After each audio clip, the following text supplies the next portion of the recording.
A very good evening to you and welcome to BBC News. The Commons Speaker, John Bercow, has made a strong condemnation of Donald Trump, saying he wouldn't allow him to address Parliament. The President is due to visit the UK later this year for a state visit, which was expected to include an invitation to speak to MPs and peers.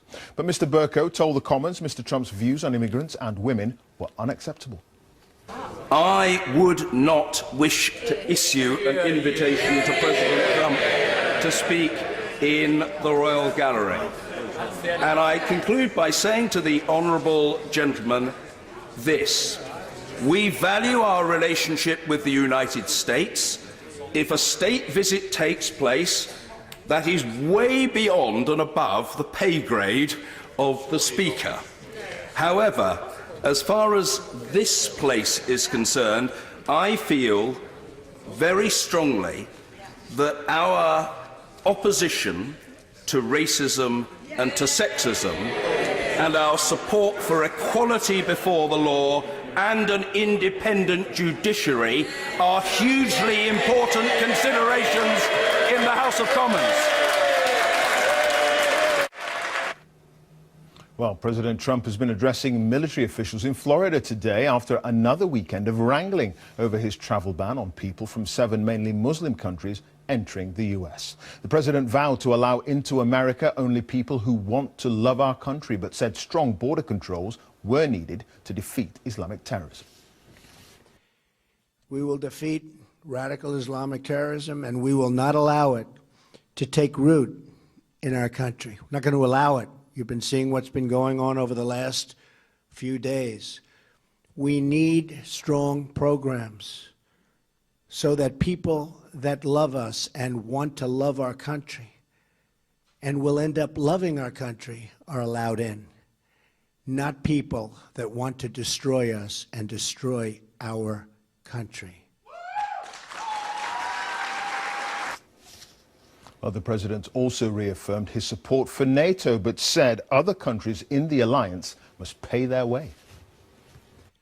We have your back every hour, every day, now and always. That also means getting our allies to pay their fair share. It's been very unfair to us. We strongly support NATO. We only ask that all of the NATO members make their full and proper financial contributions to the NATO alliance, which many of them have not been doing.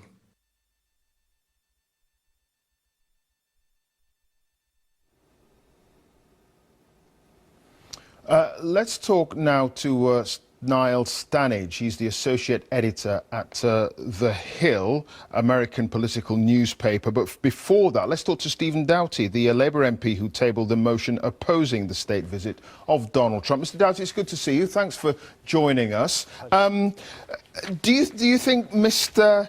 Bercow went a little bit too far in supporting your motion? Even some people are saying that he was way out of line. No, I don't think he did. He is speaking up for Parliament and the role of our Parliament as a beacon of values and democracy in the world. And I think, given the outrage at the President's comments from across all sides of the House, over 170 MPs had signed my motion. I think he was right to speak up for the standards and principles that we all hold. And it's right not to give that honour to Donald Trump to come and address both houses of Parliament. Sure. He was, in your view, right to withdraw that privilege of speaking to the Commons and to peers, but the language he used in doing so, that's what is upsetting some people. Well, obviously the Speaker is responsible for his own language, and I'm sure he thought a great deal about what he was going to say. He has always been a champion of the principles of liberty and equality and the independence of Parliament and the independence of the judiciary, and for standing up against racism and sexism and homophobia throughout his time as Speaker of the House. And I think he's rightly standing up again for those principles today, not just in terms of his own views, but on behalf of us as an institution, as the British Parliament, and the signal that that sends to the world.